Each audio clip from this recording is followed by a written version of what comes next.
Chris complained that when I've given this talk before, I don't talk enough about menstruation, and I can't promise I'm going to speak all hugely more about it than I normally do, but as these things happen, I prepare a whole load of stuff to tell you, and then when I start talking, whatever comes out, and it may well miss some of these points that Chris wants to raise, and I trust that he will ask the appropriate questions should that happen. What I'm going to be talking today about is a system of taboos which is widespread around the world, actually, in very different forms. And what's interesting about taboo is that while the individual practices can be quite different, the way they're structured and the way that they anchor themselves onto human experience is extraordinarily consistent. And it's really that anchoring which is what I want to try and discuss or describe to you today through the example of the people I've been working with, the Bambengele or Bayaka living in the Congo, and the way that they live this particular system of taboos. And I think it's very illuminating for a whole range of different issues that include in particular the roots of the gendered division of labour, which is an extraordinary phenomenon across the world, and I hope at the end I'll be able to do justice to that claim and not disappoint you all. I'm going to take you through how I understood this system of taboos, because I think that is partly accounts for their extraordinary longevity and extraordinarily wide distribution across many, many different hunter-gatherer cultures, and as I hope I will be able to at least indicate in some small part, still present actually in our European cultures today, and although with recent sort of mass marketing, supermarket culture and so on, we're losing some of the old history of how the gender division of labour was in our societies. There are traces that still emanate up till today. So I'll just let a few people settle down. That's all right.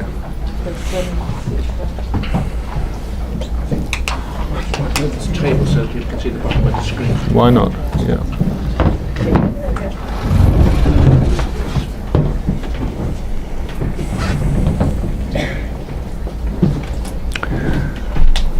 So today I'm going to be talking about this group of hunter-gatherers. They're probably the largest group of hunter-gatherers in the world today. Estimates between 350,000 and 900,000 people, so almost 1 million people perhaps. I mean, there certainly are 1 million people who have who are part of these hunter-gatherer groups, but those who are still able to hunt and gather effectively are much, much smaller, and probably between 60 and 100,000 individuals still able to live as hunter-gatherers. I had the good fortune of working with this group here, the Mbengele, or Bambengele as you properly pronounce a plural in Bantu languages, and they call this Ekila, as do all the other groups here, and right across until about this area here in Central Africa, in Democratic Republic of Congo, and the groups on this side, they call it Ekeri, and if you know in linguistics, L and R is a classic slippage set of a phoneme, and so it really is the same word.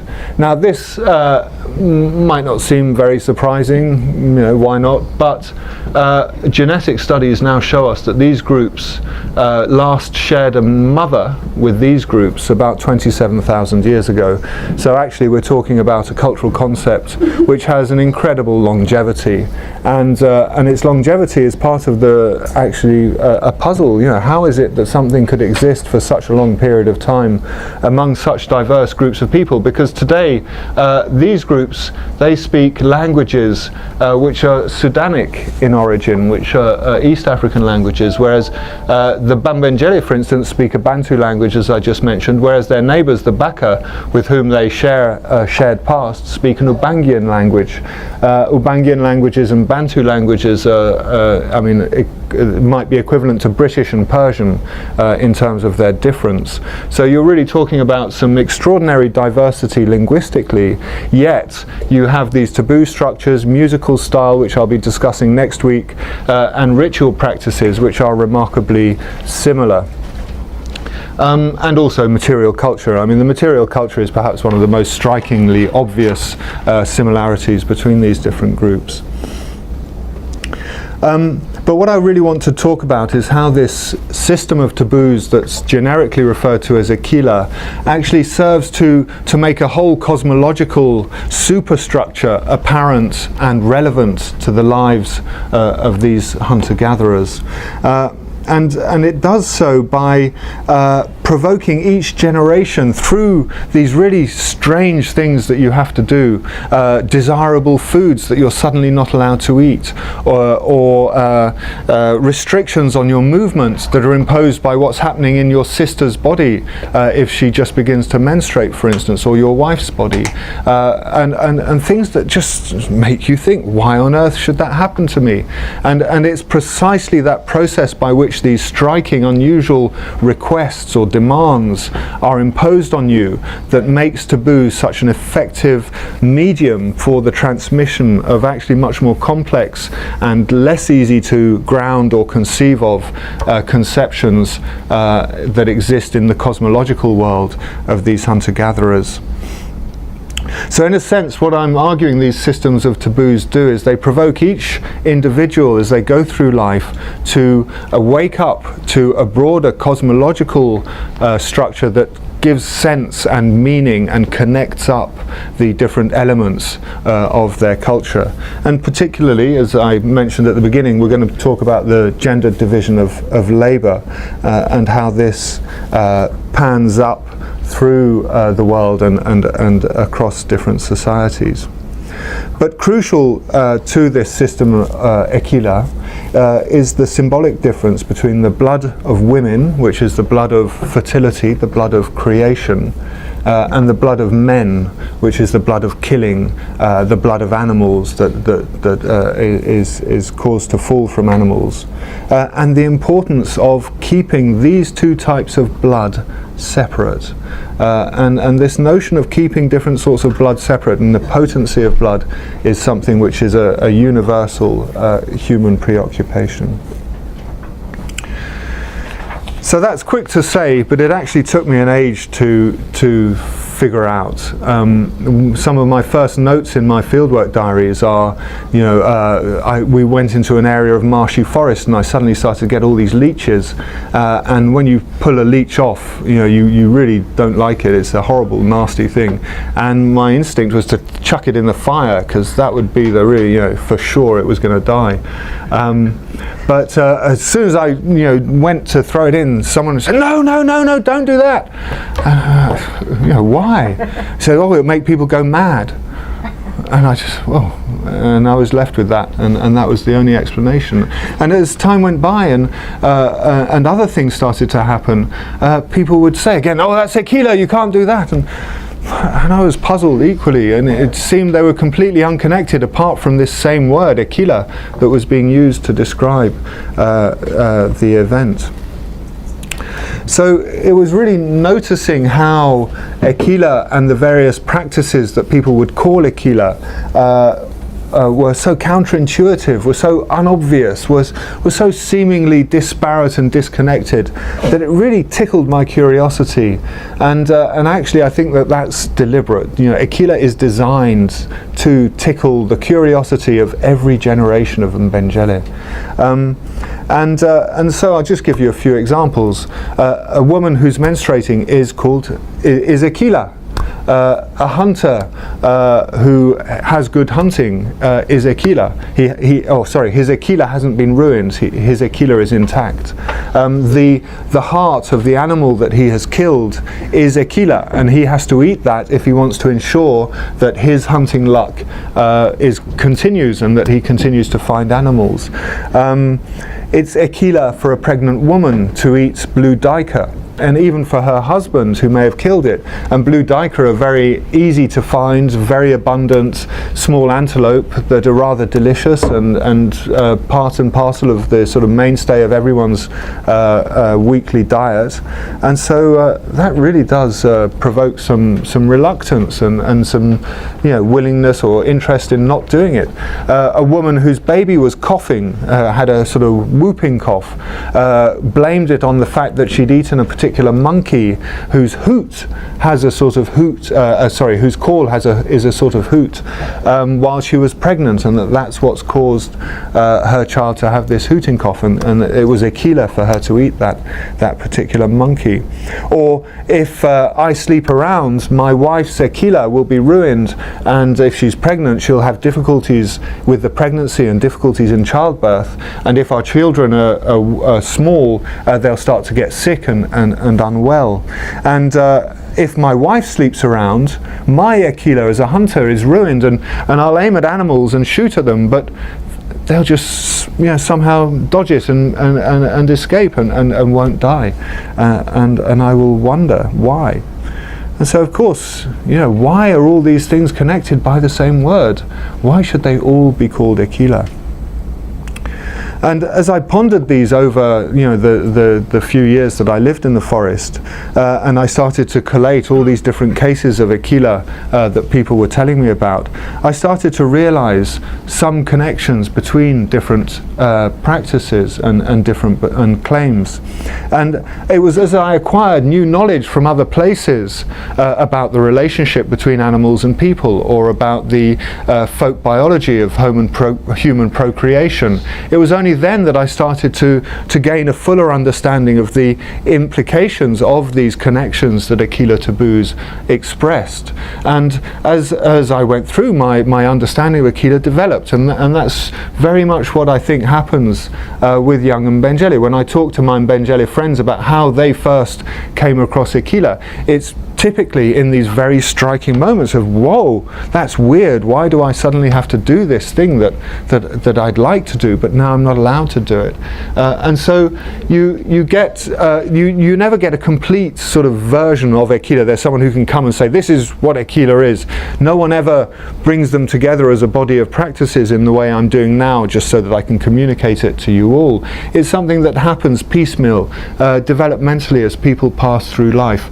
And that's why it's always a developing theory of proper sharing, actually, because it's about how you share semen, how you share blood, how you share the meat of animals, how you share laughter, how you share all sorts of different key elements of recurring features of people's lives.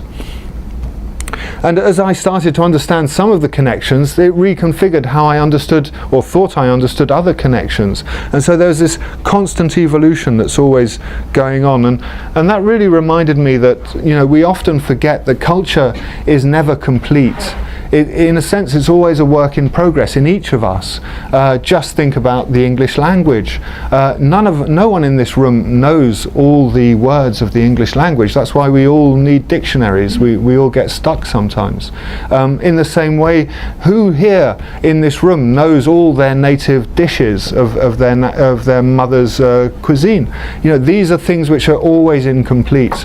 And culture is, in a sense, always incomplete. It's never a finished job, and that's a really important thing to sort of appreciate when we're, as anthropologists, trying to understand how culture is communicated, how it's experienced, how it's lived by all of us, in fact.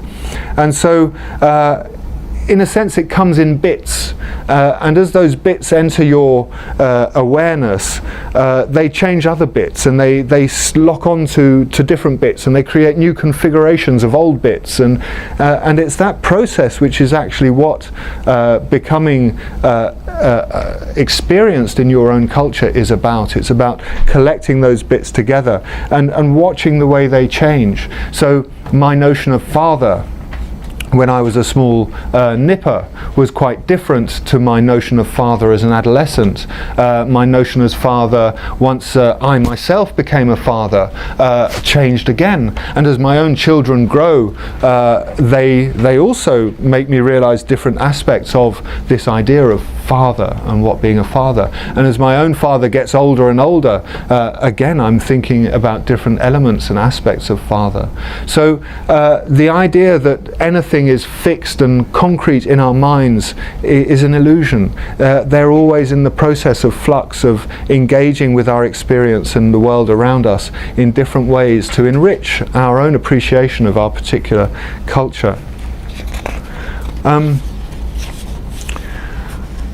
So when you understand that, then suddenly thinking about Aquila becomes a little bit easier, because you start to see that, of course, it's something which passes through people's minds in different ways, and certain of those taboos are geared for people at particular ages to really force them into thinking about how these cultural concepts are related, how they connect, how they're layered one within the other, and what's interesting in particular in the context of the hunter-gatherers here is that they're an egalitarian society.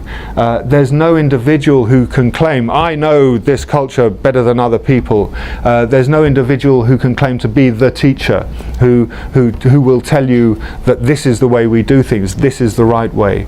There are ways that groups of people do that, and I'll come on to that later, but there's no individual who can do that, and that I think is crucial as part of the understanding of why these concepts like Aquila have such extraordinary distribution and duration. It's because when you have, I can sit here and I could tell you about Aquila in one way this evening, and then in next year I could change the whole story and tell you in a completely different way, and all right, you might know because it's been recorded that I've completely changed my interpretation, but actually maybe you wouldn't if you were a new crowd of people who hadn't heard this before. And so that allows knowledge to shift. Once you have this authoritative figure who has the knowledge that then they share with the people who don't have that knowledge, you have the possibility of transforming that knowledge very, very easily. And I think that that's part of the reason why egalitarian societies actually have much greater cultural stability than hierarchically organized societies, where you have this constant dialectic of those who have control and power because they're at the apex, are constantly remodeling and reconfiguring how they communicate things in order to make sure that these other people who they're manipulating and benefiting from somehow don't manage to themselves come to the top, and that constant dialectic leads to this endless change, this always fiddling things, trying to manipulate and get them to more to my advantage or more to our advantage, and in egalitarian society that's not a concern of people. And so it's important to appreciate why in this context Aquila is so powerful. There was an anthropologist in the late 1980s who, when he looked at these egalitarian societies, he said, look, they're just random.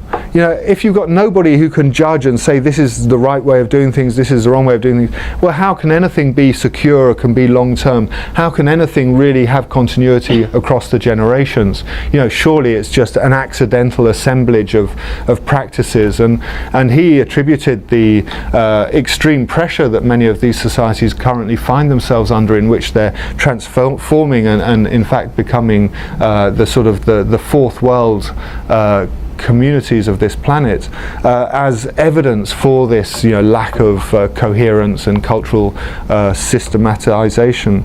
But I think that what he missed really was that these collective forms of transmitting knowledge are much more durable, much less easy to influence by individuals, and so in fact they have much greater stability over time than our hierarchically organized modes for transferring cultural knowledge. So the bloody connections that Aquila mediates are, and based on this really striking symbolism, blood is so powerful to all of us, really does allow for this core set of understandings about the gendered nature of human life and human cooperation to really be transferred over many, many generations. And what it does fundamentally, as I will shortly explain, is that it makes the sexual division of labor seem natural by defining what is normal and natural for men and women to do, not as different and unequal, but as different and equal, as autonomous and interdependent. as intention yet somehow harmonious.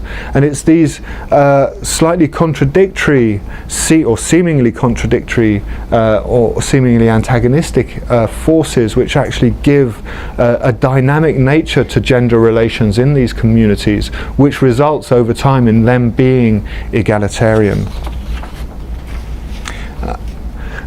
So I just want to quickly introduce you to the context, the sort of social ethnographic context of these people. They're living in small camps like this, distributed around a huge area of forest in northern Congo, about 10 to 60 people, sometimes a few more depending on the season. If an elephant's been killed, you might get up to 100 people, 120 people all coming to feast and sing and dance on the elephant. And people move very regularly. Sometimes it's seasonal appearance of different resources. Other times it might simply be that a friend they've heard that a friend has arrived who they haven't seen for a while. They just want to go and visit them. And the social opportunities of seeing old relatives and friends is as important as the environmental opportunities of different resources being made available.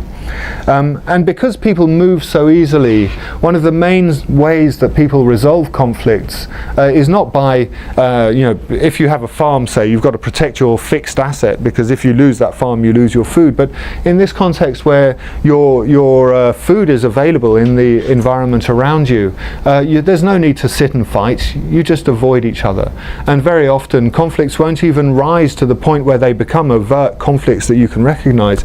People just simply separate and they go their separate ways. And very often time is a great healer, and it sorts out the problem. So when you next meet, there really isn't the same problem.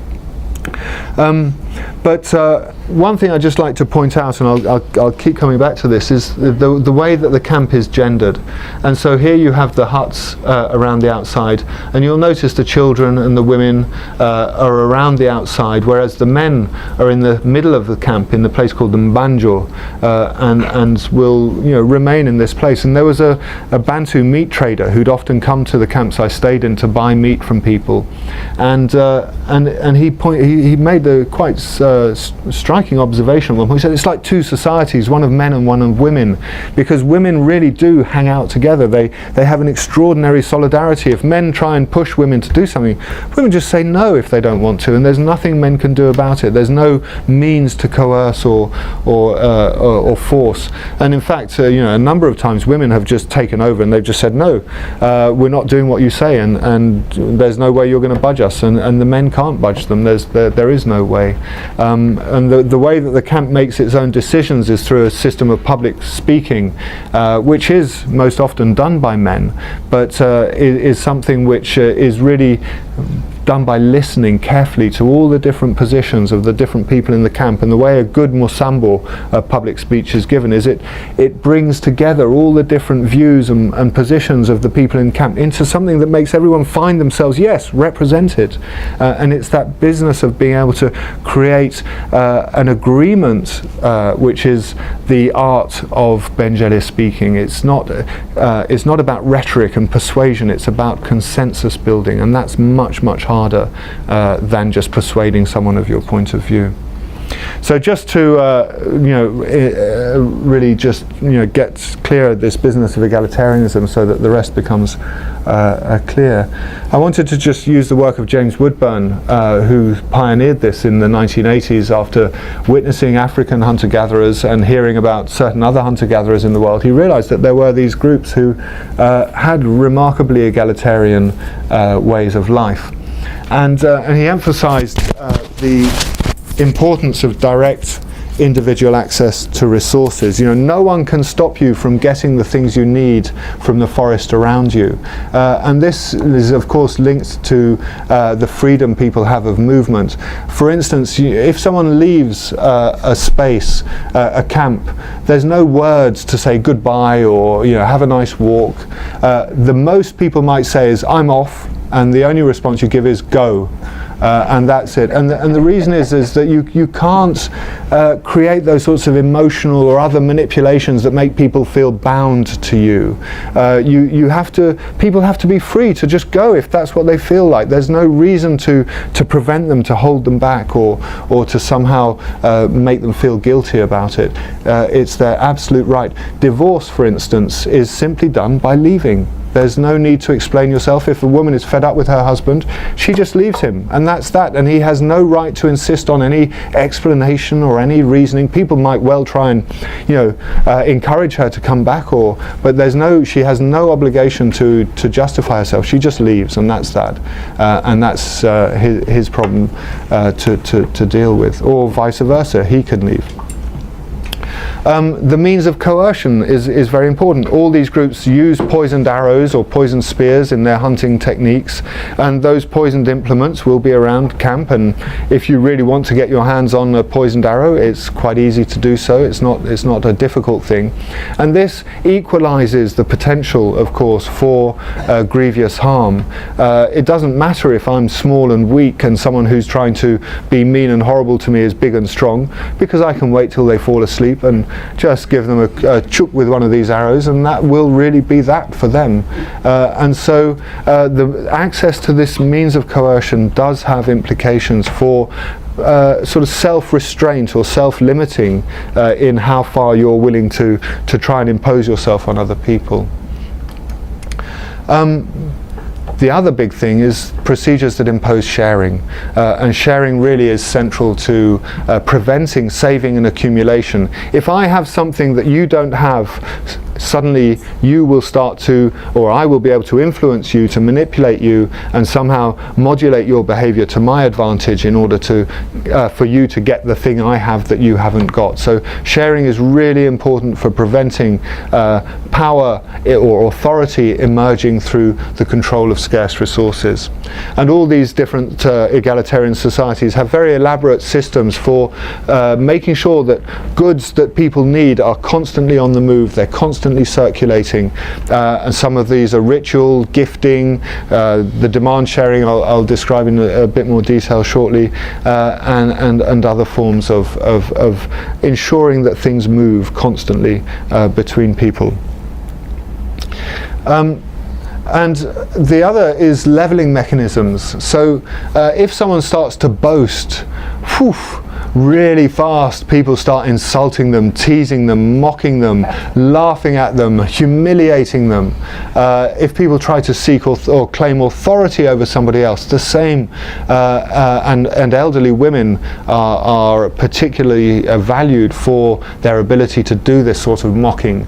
Very important. So avoidance, as I've mentioned, as a strategy for resolving conflicts, absolutely central to ensuring that people remain independent if they want to be, and lack of dependency on specific others. I don't depend on anyone in particular for obtaining the basic things I need for life, and that really frees me up from relations of dependence and authority. So these are really central to the social structure of all these egalitarian groups, and without these basic elements, groups are not egalitarian. And it infuriates me how a bunch of American anthropologists are constantly talking about these societies as egalitarian societies, yet they have extraordinary gender inequality or ageism at their hearts, and it's just not egalitarian. The sorts of egalitarian societies I'm talking about are these sorts, which are radically egalitarian, where they really don't tolerate anybody emerging as a leader, and it's a very, very different thing to the sorts of situations that we're used to, where it's you have hierarchies, and I'm pointing to this gorilla because the neighbors of these hunter-gatherers are farmers, and these farmers have quite distinctive hierarchies and inequalities and authority systems and chiefs, and gender inequality is rampant in these societies, and as a result the Mengele call them gorillas, and the reason is that they're obsessed with private property, and from the Mengele Benjeli point of view, private property is unacceptable. It is an ideology, and a couple of times we've been camping in forest, and sometimes arriving late and making our camp, and there's a group of gorillas camping nearby, and suddenly the male silverback is roaring and screaming and retching at us, and my friends get furious. They won't have any of it. You effing and this and that, and using all the worst swear words they use, and they're really serious. They're really pissed off with that gorilla for claiming this as his forest. What right have you? And they say, that antelope's got as much right as you to walk on this path. Who are you making all this fuss? And they really do get stroppy about it, and they point out the similarities between the farmers, and you're just strolling across the farmer's field to get somewhere, and then suddenly the farmer comes running out with a big stick. Ah, you manioc thief, who are you coming along in my farm? Rah, rah, rah. And terrifying you and frightening you in just the same way that the gorillas do. And so the name for gorilla and farmer is used interchangeably in people's descriptions of what's going on. And it really is this concern with private property, and so there are all sorts of ways that Benjeli distinguish themselves as really egalitarian people from people like the farmers who aren't, or people like us in fact. And so they talk, for instance, about hands. They say, the farmers have hard hands, you people have hard hands, we have easy hands. You ask me for something and I'll give it to you. But if we ask you white people for stuff, or we ask those farmers for stuff, you've got hard hands, you won't share properly. And this business of sharing really is important to them. It's at the heart of how you ensure abundance, and it's at the heart of what Ekila is really talking about. Ekila is all about how to share things properly, and defining very specifically how those things need to be shared.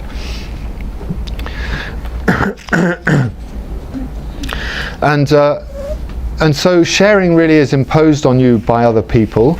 It's not something that you have a choice in how it's organized.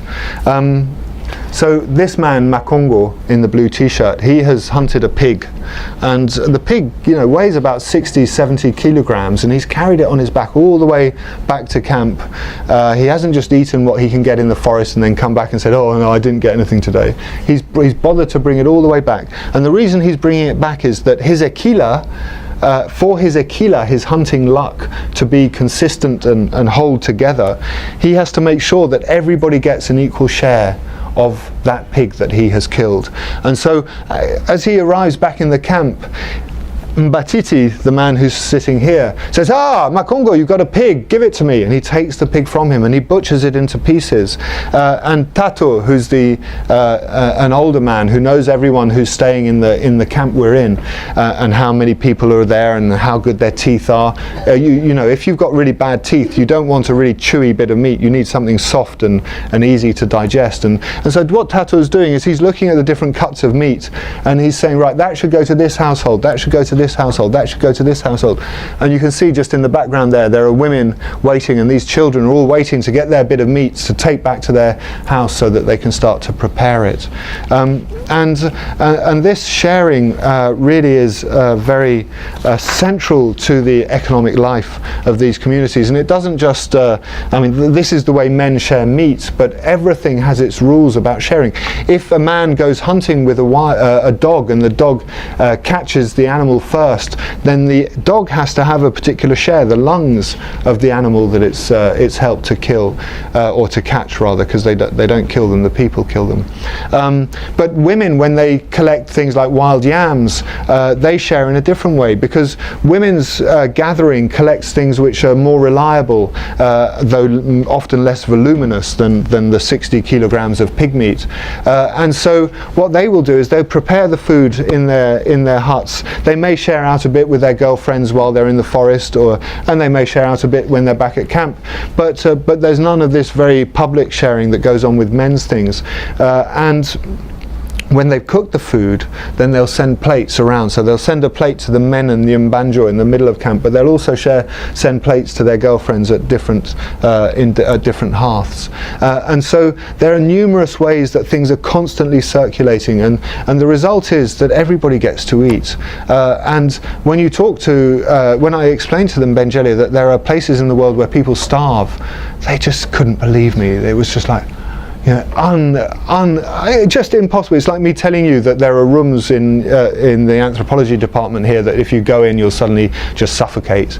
You just think, nah, come on, you know, it doesn't work like that. And so here you have a culture, a society which has no word for starvation, indeed has no conception of starvation. And that's without leaders telling people what to do, and without storing, and you know, people will just eat until they finish what they have got, and then they'll go and look for more. And that's one of the reasons why James Woodburn, in characterizing these egalitarian societies, he called them immediate return societies. People go out on that day, and whatever they find, they share out and they consume, and they don't worry about keeping things for later. You just eat everything you need to eat. And this is quite different to the sort of sharing we do. So if I have a big bag of sweets, I may say, oh, you can have some, and you can have some, and you can have some. And so I've shared my sweets, but actually no, I haven't. What I've done is I've shown favoritism to 3 people in this room at the expense of all of you. And maybe some of you might think, oh, well, I'd like some of those sweets. I'm really hungry right now. Oh, maybe I need to be a bit nice and kind to him. And so then, oh, yes, you were very nice. Here, I have some sweets too. And all of a sudden, my sharing becomes a means for me to assert influence, to try and manipulate other people. And what would happen if I had a bag of sweets and you were all Bambenjele? You'd say to me, give me some of those sweets. And I'd say, oh, of course, take some sweets. You just grab a big handful of sweets. And then you'd go back and sit down there, and you'd see her with that handful. You'd say, give me some of those sweets. And she'd say, of course, have some. You'd take some sweets. And likewise, you do the same to him, and you do the same to them. And you'd be doing that to me, and then you'd be doing it to her. And all of a sudden, those sweets would be way out of my control, but they'd be distributed very quickly around as many of you as could get them. And that is the sort of sharing, demand sharing, that hunter-gatherers do. And that's the sort of sharing that maintains and promotes equality. And of course there are people who don't share, and they cause a lot of trouble in these societies. This is one particular very grumpy woman who who doesn't often do anything. She likes to make a fuss, and there are people like that who just never or very rarely contribute anything, but they always have a right to a share. And you know, people like her are very vociferous in demanding that right, and they won't let you forget it if they haven't got things that they need.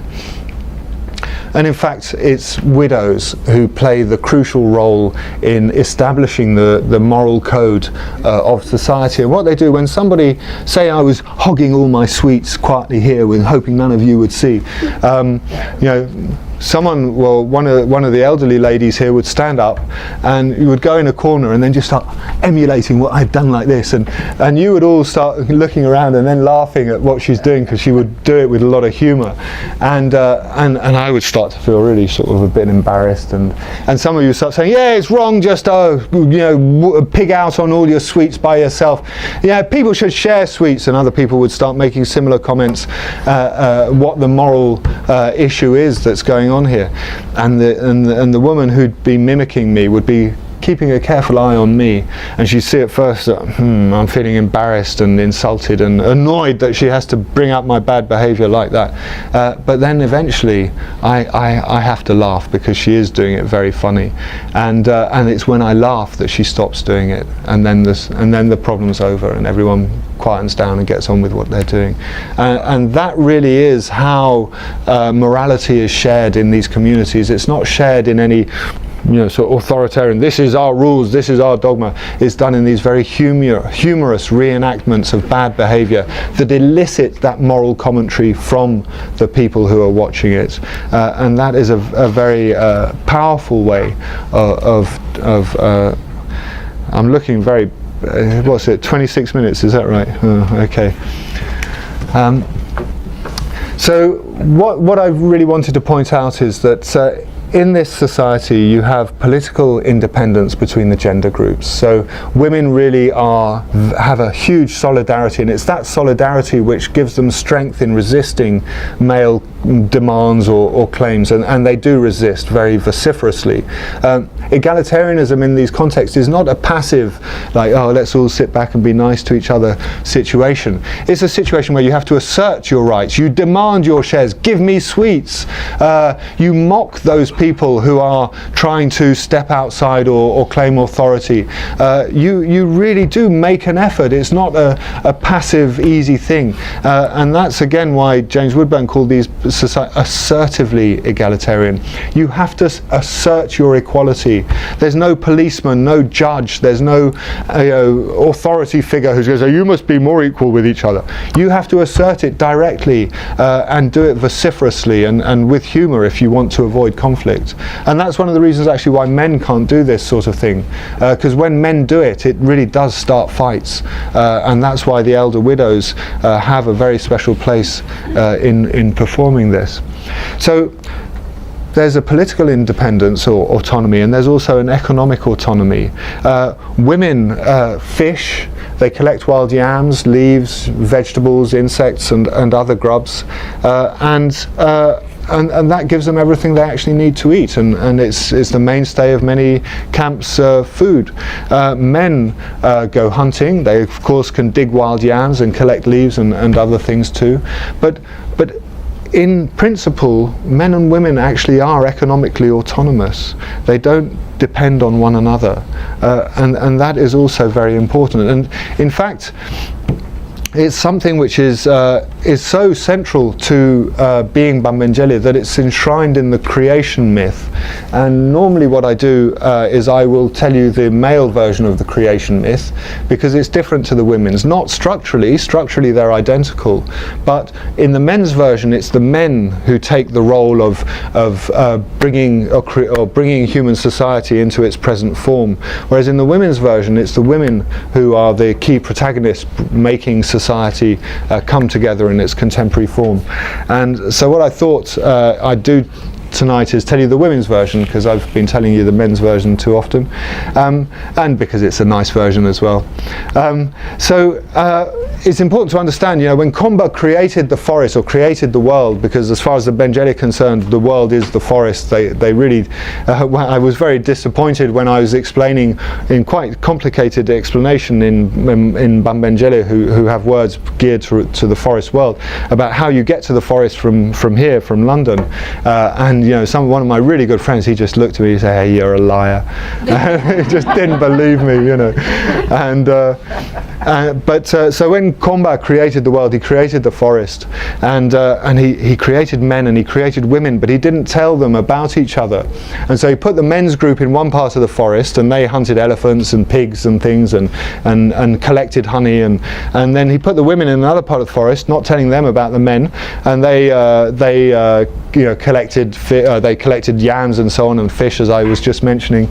And what women did is they danced. At the beginning you saw on the first slide that spirit with all the raffia coming down, and women danced that spirit, and it was that spirit that produced little baby girls would fall off the leaves, and that was how women made new children.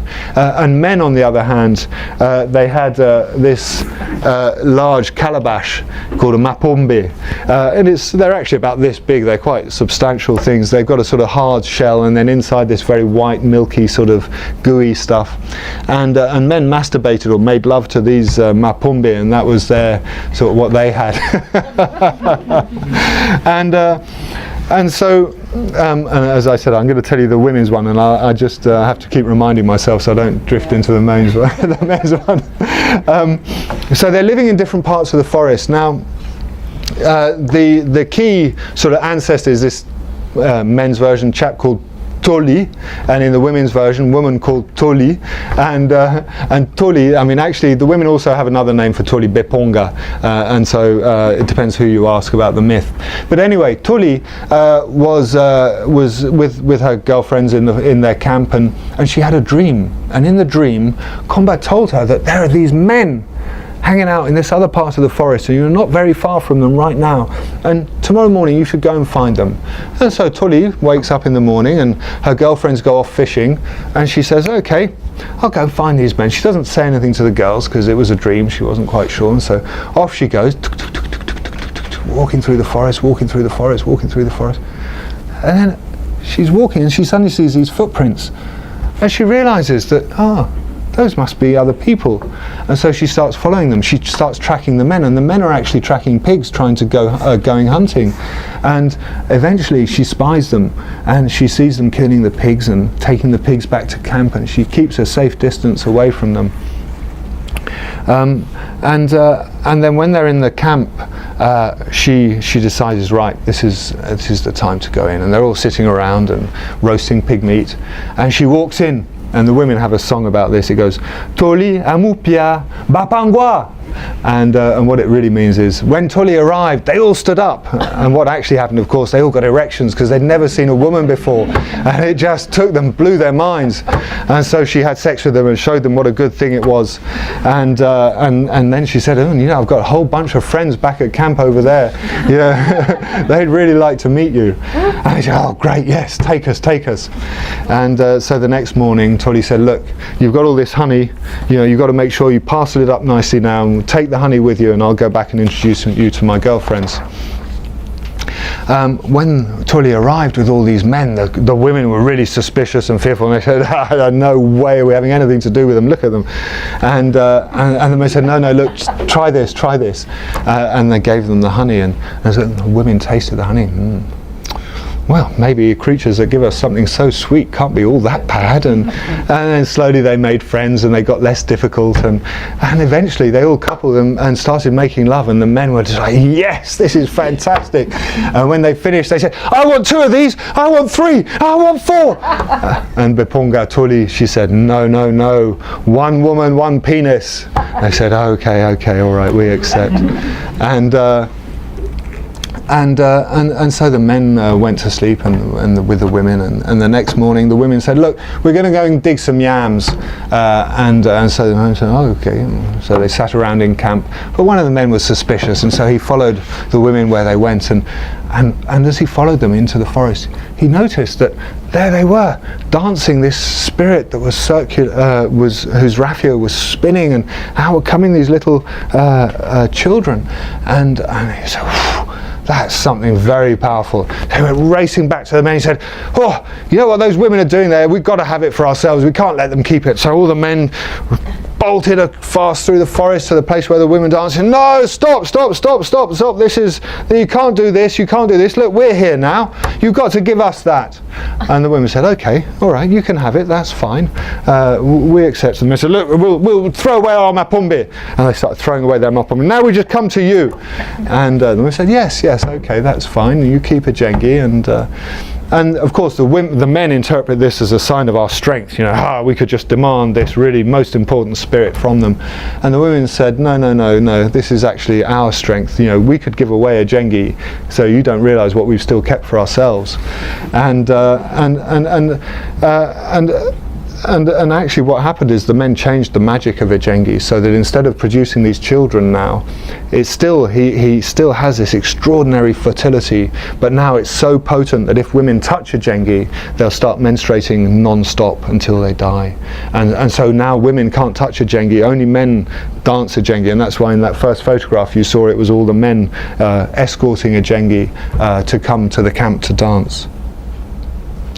But the different ways that men and women interpret this myth are typical of the ways that Mbengele men and women are constantly humorously vying with one another for either claiming special status or undermining the claims to special status of the other group. So for instance, when women give birth to children, what they're actually doing is they're accumulating male semen in their wombs and turning that semen into the child. That is the extraordinary thing women do, but the child is actually male semen. And then when the woman gives birth, she's giving the child, and she gives it back to the man, and she says, here, take your child, give it a name. And likewise, when the men do the thing that's really valued, which is elephant hunting that they do, is called a women's hunt, because prior to elephant hunting, women will go into these special trances singing yele songs.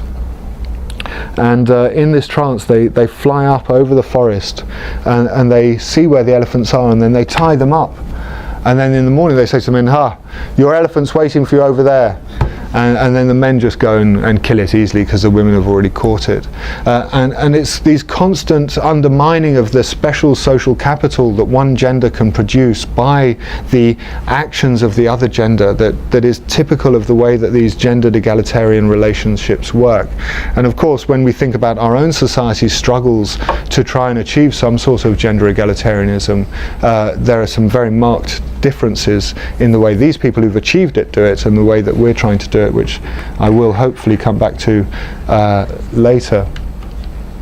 And so we can see that once you understand the creation myth, you start to understand the spatial arrangement of people in camp, and you start to understand why women can be so strong and have such solidarity and autonomy from men, because of course they are economically independent of them, because the work roles of that myth are still the work roles of men and women today. And certain key elements of the myth continue to animate social relationships today. So if you're a young man and you've really fallen in love with a young lady, what you do is you climb one of these trees and you go right up to the top, and you've got all the bees stinging you, and you just stoically put up with it and use your axe to widen the hole till you can get your hand in there, and then you start stealing while the bees are all going crazy around you, all this honey from them, and dropping it down to your friends and keeping a nice parcel so that when you go back to see your sweetheart, you can give her honey just as the men did in that myth. And by that she understands that you're really serious, you want to marry her, and so and it really is dangerous, this business of climbing for honey. Many men do fall. Just a couple of years ago I met a poor chap. He'd fallen out of one of these trees, and it took 2 days before his friends found him. He'd shattered his leg, and he had bones sticking out all over the place, and he had to actually stay camped under the tree for 6 weeks until it was sufficiently healed for them to be able to move him. And I mean, a terrible mess. He cannot walk properly again. One of my friends broke his back falling out of a tree, and he basically can just use one arm, and it takes him about just 10 minutes just to crawl around the back of his hut to have a pee. My wife's a physio, and she looked at it and said, if he was in Europe, he'd be in a wheelchair, he'd be a paraplegic. It's quite extraordinary that he has any movement at all. So men take huge risks to do this. It really is dangerous stuff, but they do it because it's so central to how you do things properly. So the creation myth is really the story of the creation of society as we know it today, of men and women living together, of having children and raising those children. And so what I was trying to really illustrate is that in these contexts, your cosmology is not something abstract. It's not this old story that old men tell you or that you read in a big thick book.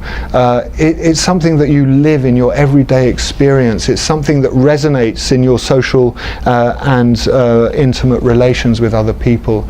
It's something that explains why you are doing the things you do, and isn't just that's our culture. No, you understand this deeper implication, this broader cosmology that slowly starts to populate your mind and your body as you go through life. So just to take you a bit further into this living cosmology, I want to introduce you to women's first husband. Now, one of the very common euphemisms for women menstruating is that they have put in the moon, and this is very common in this society, but it's actually very widespread in European and many other African and other societies around the world. And of course, when a woman puts in the moon, she is Aquila, and that's central to understanding. Actually, it's the core of understanding Aquila. And so what Aquila's doing is it's anchoring in these bodily experiences that are inevitable for every human body. If societies going to perpetuate itself over the generations, menstruation has to happen. There's just no question, it has to happen. Therefore, it's a really good thing, because it's not only it has to happen, it's also a really striking event. And therefore it really is a very good thing to anchor other cultural knowledge onto, and that's really why these taboos are so central to people's lives, because they anchor so much cultural knowledge together. And they do it in this physical and biological experience that every human body has to do as it matures and goes through life. And so I'm just going to quote from a friend of mine, Emeka. Ekila is the same as Mubeku. That's the name of the medicine Komba, God or the creator, sent women when women put in the moon when they menstruate. The business of Ekila was first with them. It's all about children. You can see women's tummies swell up at this time. It's the wind. They have to expel their wind as Ekila, as blood. This cleans out their wombs. If that blood stays in the body, it will make the woman ill. She has to get rid of it. If she doesn't do Ekila, then she has to do Ekila. That's how it should be. Women's biggest husband is the moon. If I'm a hunter, I don't sleep around with different women. If I slept with her and then her and then her and then her, all the animals would know. They would smell my smell and know that hunter has ruined his own Ekila, i.e. he's ruined his hunting. Some will come with great anger. Others, you'll shoot them, but they won't die. And you'll be very surprised. When you shoot at an antelope from close range and it doesn't die, we call this Ekila. So I then ask him, does a good hunter have a strong Ekila? No. If someone's hunting is good, they won't say his Ekila is strong. They'll say he hasn't ruined his Ekila. Even a great hunter who sleeps around with women all over the place will ruin his hunting. We call a man who's ruined his hunting with women Matena. But why do you call all this Ekila? We Yaka call all this Ekila because our fathers called it that. This whole business comes from our forebears. Women's blood is one thing, men killing animals is another. Komba made it like this. When women put in the moon, it is Mobeku. Men's Mobeku is just nose bleeding. Men's Ekila is about hunting, really. The hunter's meat is Ekila. If someone else eats your hunter's meat, then your Ekila, your hunting, is ruined. So that gives you a sense of just the polysemic nature of this word. So what Ekila prescriptions are doing is they're resulting in Benjele men and women cultivating very different ways of being in the world, of comporting themselves. And these are perhaps exemplified by the way they walk in the forest. Whereas men walk quietly in single file. That's actually me with my son. Some years back, in small groups or alone, really trying to sneak up on the animals to surprise them so that we can kill them and catch them. Women, on the other hand, walk in large groups with lots of children in tow, making as much noise as possible, and if the children aren't making enough noise, they'll start singing these very distinctive yodels out into the forest. And the idea is that, and they're very explicit about this, we want to warn the animals. We don't want them to be around us. You know, we want get away, move away, move away. There are lots of us coming here, and so they will always make a lot of noise while they move in the forest and be in these large groups. And that's also a reason why they have much greater solidarity than men, because every day women are moving in large groups together as they go about their daily business. And when I asked a very good friend of mine, I said, so, you know, why are you frightened of wild animals? Because I was surprised. I thought people who live in this forest all the time would not be frightened of wild animals. And she said, no, I'm really frightened because I smell of Ekila. And oh, okay. But actually, you know, there is good reason. This area of forest, there are about 15,000 Bambenjele hunter-gatherers in it, 1.3 million hectares. That's about 0.2 persons per square kilometre, which is rather typical of hunter-gatherer population density. But in this same space with 15,000 people, there are 23,000 gorillas. This is according to the local conservation organisation, about 9,000 elephants, and about 4,500 chimpanzees. And all these animals, you know, Digit and so on, Diane Fossey claim that these animals are all very friendly. They're not actually. You have to domesticate them for them to do all that stuff, and that's what many conservationists do with these animals.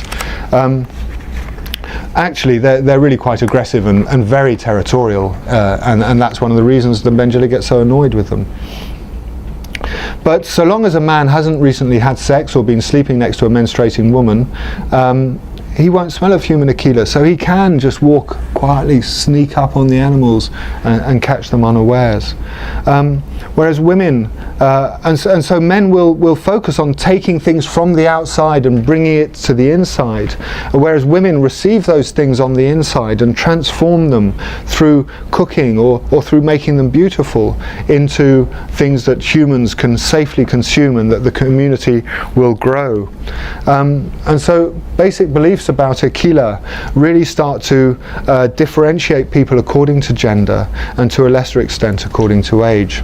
And some of the ways that Aquila emerges come through very early in a child's life, as they see their mother preparing food that they feed to the children but they don't eat themselves. Some animals are just Aquila. This is an example of an Aquila animal. This is the blue duiker, for instance. If you're a part of a pregnant couple, don't eat this animal. It's one of the most easy animals to catch. You just call it meow, meow, meow, and it comes running along if there's one nearby.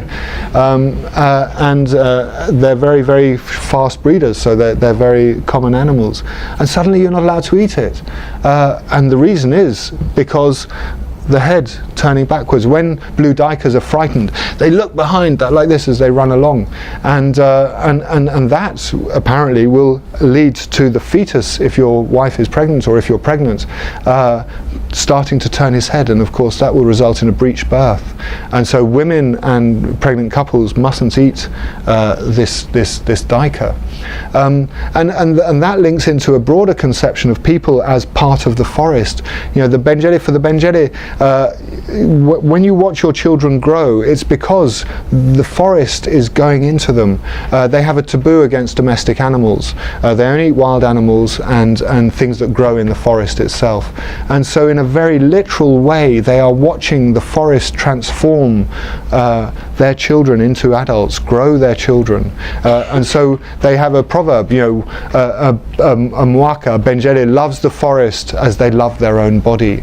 They don't have this sense of a distinction, and the idea that you can alienate parts of the forest and sell it or give it to a logging company or a conservation organisation is really outrageous to them. It's something that they really find unacceptable. And because it really is, it's like me saying, you know, you can give your toe to Chris over here because he collects toes. And what are you talking about? So these especially red coloured animals are particularly Aquila and mustn't be eaten. So one time I hunted a Sitatunga, which have red coat, and when we brought it back to camp, everyone was cooking it, but none of the women and couples who were in the process of being pregnant would eat it, and all the kids were eating it and wondering why aren't the adults eating, and that is exactly what Aquila is meant to do, start you thinking, and that journey then continues of wondering why, and then suddenly if you're a girl and you menstruate, suddenly your mother's telling you, now I've got to talk to you, my dear. They don't have a big ritual of menarchal ritual in the way that many other societies do, but the mum will say, look, yeah, okay, I've got to show you a few things now, and they go in the forest and she shows her a particular spongy bark which she puts in her cache sex to catch the blood, and she says you've got to be really careful with this blood. When you caught it in the evening, you go down to the river, you mustn't put it in the river, you have to put it in dense undergrowth, because there's a particular type of spirit called Edyo that really like this blood more than any other blood, and you know, they'll get angry if you don't leave some for them. So just leave a little bit for them over there in the undergrowth, and that will keep them happy, and then they won't cause any trouble. Meanwhile, back in camp, if the camp was planning to move, no, mustn't move, has to stay there for a few days until things have run their course. Her brothers are suddenly being told, no, you can't go hunting with the men, you have to stay in camp now, and her father of course has to stay in camp now, but it's the brothers who'll be like, whoa, why is this happening to me? Oh, you're Aquila. Oh, I'm suddenly a killer, am I? I can't go hunting. Okay, and the girl, of course, is being told she's a killer and starting to come understand this. But understanding why this makes her a killer is something which will take longer, and it in fact emerges once you understand. If you spend time talking to hunters, as I have done, that of course you don't, I mean, you know, anthropologists claim that hunters give themselves to people, and animals give themselves to the hunters, and it's all very nice, and it's not like that here.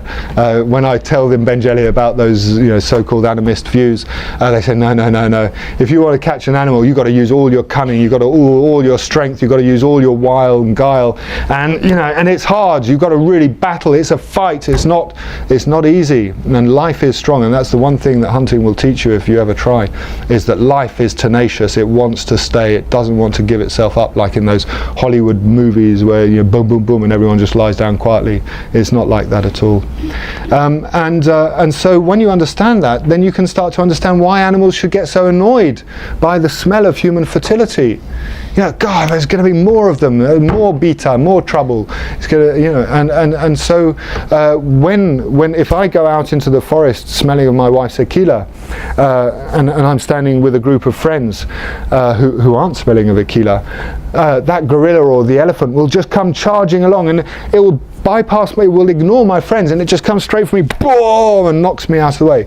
Or small animals, you know, they'll just they'll be just fleeing away, running away from me, and that's because I'm the one who's a killer. I'm the one who's offensive.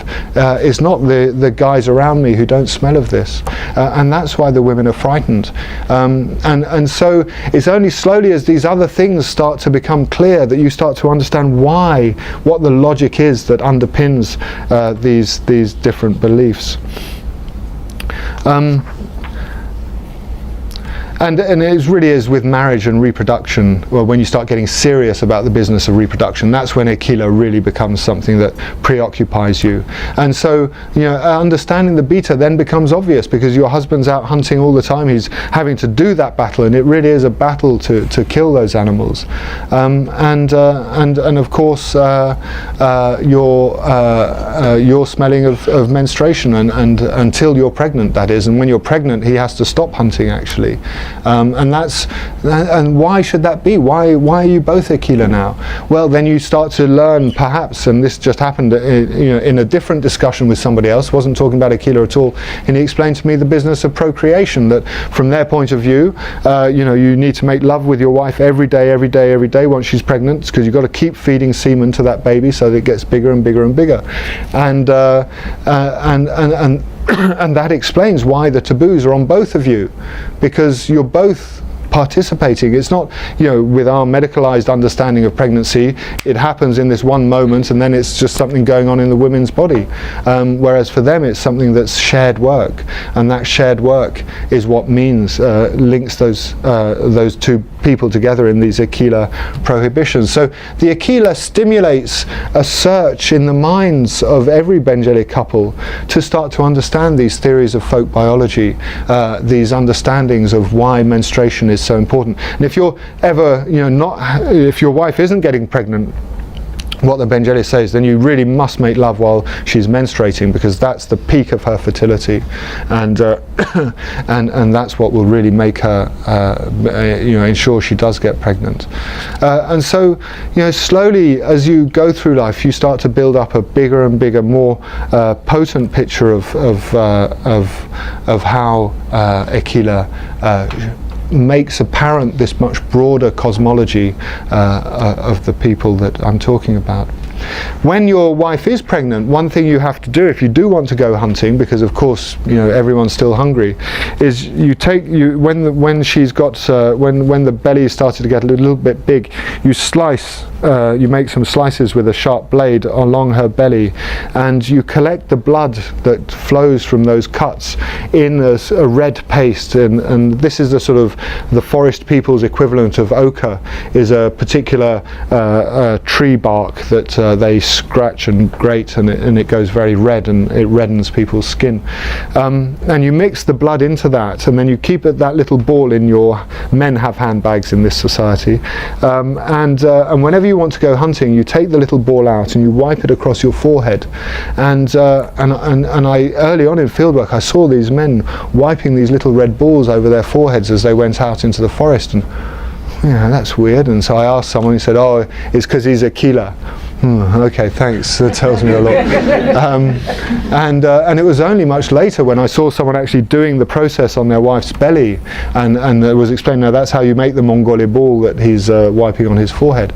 And then I started to ask more, and I found out actually what's happening is that those spirits that love the menstrual blood, what they do is they get really annoyed and jealous with the husband for having cheated the moon, having made her pregnant so she doesn't menstruate anymore, so they're not getting those meals that they've come to rely upon. So what he does to cheat the spirits is he puts that little trace of her blood on his forehead, and you mustn't rub it off, you mustn't touch it, it has to just dissipate in the wind. And so that little smell there, and the spirits are calm and they don't mess up your hunting, cause your arrows to miss or big dangerous animals to come after you. And so smell then becomes one of the other vectors that can help you to understand Ekila in a broader sense. And of course in the forest, where vision is a limited resource for knowing what's around you, smell and of course sound really are very important. So that's something very visceral to people living in these places. And so Akilas start to help people to understand what they can and can't do. So it becomes absolutely normal that women should not go hunting, that they should cook food that is brought back from the hunt, transform it into something safe that provides nutrition and health to the camp as a whole through the sharing that goes on with the food. Or the style of speech that women have. They have these loud musical styles of speech. They sing, not constantly, but really often. I always used to think American musicals were horribly naff, but then the Bengele, they pull it off really well. Just someone starts tapping a little tune and singing a little song, and then you'll just join in with something else, and you'll join in, and then before you know it, the whole room is dancing and singing, and just for a few minutes, and then okay, that was nice, and we sit down and we carry on, and it just in a very spontaneous, natural way, it really can happen actually, much to my surprise. But men, we on the other hand, we have all these disguised forms of speech, which I'll talk about more next week. We use sign language, we use all sorts of animal vocalizations as ways of communicating with each other and tricking animals too. We walk alone in small groups, whereas women are in these big hordes of making loads of noise as they move around. And so menstruation is culturally elaborated to become really clear differences between the sexes and and creates a sort of gender ideology that defines what are appropriate activities for different genders to do. But while I've sort of emphasize this cosmological, ideological aspect of Ekila, if you go and talk to Bengele about Ekila, it's really practical. It's about the practical implications of why you're missing animals, or why your children are always sick, or why how we can explain this piece of blood that we're just finding on the floor here, and trying to understand what its significance is. People will be really practical. Well, no, that's just normal blood. No, that's Ekila, and discussing, and it's in these very practical ways that people talk about Ekila, when rules are broken, it's the practical steps you need to take to sort it out that people emphasize. And so because it's always talked about in this very practical way, it really becomes like just a natural way of behaving. That all that cosmology and stuff I've been giving you in a very explicit way is happening in a much more unexplicit, spontaneous, natural, evolving way that doesn't give it the sense of someone telling you, but of you actually discovering it for yourself. And because you have that feeling of self-discovery about it, it becomes your knowledge, it becomes your cosmology, and not simply something that a priest or somebody else is trying to tell you is the way it has to be. It becomes a really sensible way of understanding the world and understanding the world that you live in.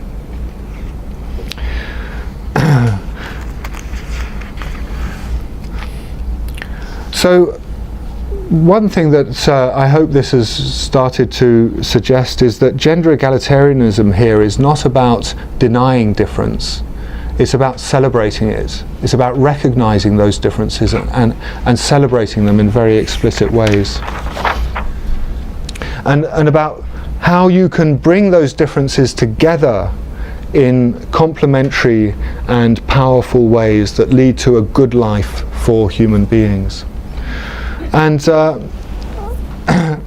in our society, we're really obsessed with comparing and judging, and our understanding of what it means to be equal is really biased by our training in mathematics and this little equal sign that implies that two digits or integers are identical. They are exactly the same. They are equal. But that's not how social egalitarianism or gender egalitarianism actually works, because of course, we are all different in some way or other. Our very existence, that's why we have a sexual reproduction, is to ensure that every human being is different from the other human beings. And so the idea that ideologically we can somehow squeeze all that difference and say it's all same, no, everything's the same, well, that is going to be another act of authoritarianism. It's going to be another act of ideological imposition. So how do we deal with difference? Well, from the Bengeli point of view, it's very simple. You have no right or grounds for judging difference to be different in value. The way you evaluate differences is the key, and they don't evaluate differences as higher or better, as one more valuable or less valuable than another. They are just differences, and the art of living well is how you combine those differences together, and that's what systems like Aquila are focused on ensuring.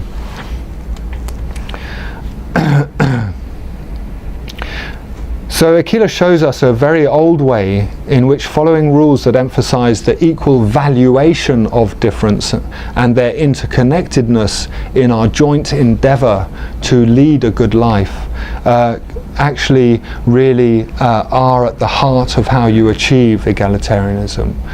It's not about obsessing on sameness, it's about recognizing difference and celebrating it, but not valuing it differently.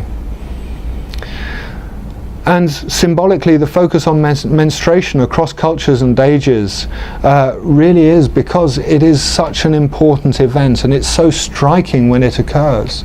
It is just it's like they're waiting for human beings to just stick culture onto. It's just the perfect anchor, the perfect hook for human social organization to hang on.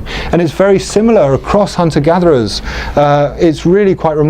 So a menstruating woman who touches the poison on the arrows can cause the poison to go off, and this is widespread right across the world, and is something which actually echoes up into today's communities. So many of you, especially if you're French, will know that a woman shouldn't uncork a bottle of wine, especially not red wine. She shouldn't even go near cellars or places where wine is fermenting, and even pickles or salted beef or salted pork, things that need to cure over time. Menstruating women and often just women full stop shouldn't go near these places because they risk turning the process. And you can see how the very same sorts of beliefs carry into different contexts. In the context of sort of patriarchal societies, it becomes a means to denigrate and diminish women, whereas in these hunter-gatherer societies it becomes the focus of celebration, of recognizing women's power and their very special contribution to human continuity over time. it's very interesting that up until very recently, I can speak more confidently about France, but I think it's probably true of Britain too, that you didn't have women working in slaughterhouses as slaughterers. You didn't have women as butchers chopping up and dismembering animals. You didn't have women surgeons. You didn't have women soldiers. You didn't have women priests. And all these are jobs which involve very potent blood. In the case of the priest, of course, it's this idea of the blood of Christ. And in the Catholic Church, if you're a menstruating woman, you shouldn't even go to church. You should stay at home. And if you go and take the Eucharist, now that's sacrilege. The blood of Christ with the blood of women, whoa, can't happen. And so you can really see how, and I mean there are many other examples that we could talk about, but just to give you an indication, and Alain Testard, if anyone is interested in understanding this more, he wrote a lovely article all about why French women can't uncork bottles of wine, and he did extraordinary work comparing the hunter-gatherers of the world, and I mean he even notices right across the hunter-gatherer groups, for instance, that women will not, if women kill, women will kill animals. You food running past you, you try and catch it, but when they kill, they won't pierce and cause blood to flow. What they do is they knock, they cudgel, they pick it up and swing it round and break its neck, but they will try and avoid blood flowing or piercing the animal, and so men will use spears and so on, but women won't use spears, and so, or bows and arrows, and so you can see that these sorts of practices really echo in much bigger, broader ways than we might at first have thought. So I'm hopefully going to get there, Chris, in a few minutes' time. So the Mengele understand this forest not as a bunch of different ideal types of this tree, that tree, this animal, that animal, but they understand it as this interacting multi-organism, that although you might see at this moment this particular animal as an antelope, when it dies and it moves into the soil, it becomes trees, and the soils then, there's a constant flow of the forest into different forms and shapes, and it's like the children eating the forest foods, growing and becoming strong. So what they really are focused on is how you maintain this space as a space of abundance, and that is what the sharing is all about. It's about ensuring over thousands of years that this space remains a really nice space to be a human being in, and what we can see about Ikeda is that what it's really focused on is defining how things need to be shared properly. And when things are shared properly, you will always experience the world as a place of abundance. And this is what the Mengele say, and why Ikeda matters to them so much. And if you are suffering in your food quest, and it often surprised me, when there was no food in camp for a couple of days, no one was talking about, maybe we should go to a different part of the forest. Everyone was trying to find out who isn't sharing properly, and and there'd be all sorts of conversations in the background about, has so-and-so been sleeping around, or what's been going on, because it's about sharing semen, it's about sharing food, it's about sharing all these different key constituents for a good life. And so these counterintuitive rules make sure that every generation really does understand this process of proper sharing and how it should happen. And because it's not something that's taught from an authoritative source, it just emerges organically as you go through life, and these different striking practices happen around you. It's a sort of disembodied pedagogic process. It just happens. And then slowly you're connecting these things, because we are all curious creatures. It is inevitable that we will be curious, and these things are designed to make us curious. And so this personal journey of revelation that slowly teaches you what proper sharing is, really does establish a cultural store of meanings that move down the generations in a remarkably consistent way. Because I think, and as I said earlier, they don't attribute special status to specific individuals or specific institutions, but they're anchored in these inevitable bodily processes and the very practical consequences of them in this forest environment. And so Mbengele religious practice is really geared towards creating dialogues between the camp and the forest as a whole, and that's really what matters. It's about maintaining a dialogue, because when you have a dialogue, then you can start to demand things from the other person in your discussion. And just as you would, as I was telling you, give me sweets, so you can say to the forest, give me pigs, give me antelope, give me whatever it is that you need. And so creating these relationships of dialogue between the human group and the forest is the key focus of all their religious practices. And next week I'll be talking a lot more about that. But it's also why they have an unswerving faith in the forest's ability to provide, why abundance for them is the natural state. And it's when you start to have scarcity and lack, that's because someone's not sharing properly. There's no other explanation for it. When we start to experience a lack of abundance, we being Western society, we start to talk about how we might improve the management strategies, or some technical process that will solve this environmental or that environmental problem. Whereas the Mbengele, they don't beat about the bush, they say it just as it is. You've got to share properly and treat resources respectfully if you want to experience abundance. It's that simple. And for some strange reason, people don't understand. But they have the evidence of it in this extraordinary forest that has been here for tens of thousands of years, with them living in it without any stress or strain.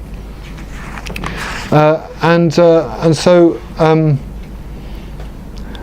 I guess what I'd just like to end on is that by ignoring the importance of menstruation, by casting it as a curse instead of as a blessing, we are actually deceiving ourselves and cheating ourselves of this very deep understanding that the Mbengele have of the importance of negotiating our differences, of sharing properly, of structuring ourselves so that our interdependencies are explicit and recognized for what they are, and not as part of manipulation, control, authority, and seeking to manage other people. If we take the long view, and I don't know how many of you have been listening to Camilla's cosmetic coalitions and so on, but part of the reason why Chris, Camilla and I have been so involved with one another is when I came back with all this fieldwork, it was just, all these things. And then I started to hear what they were saying. I was saying, gosh. And when they heard what I was saying, they would start saying, gosh.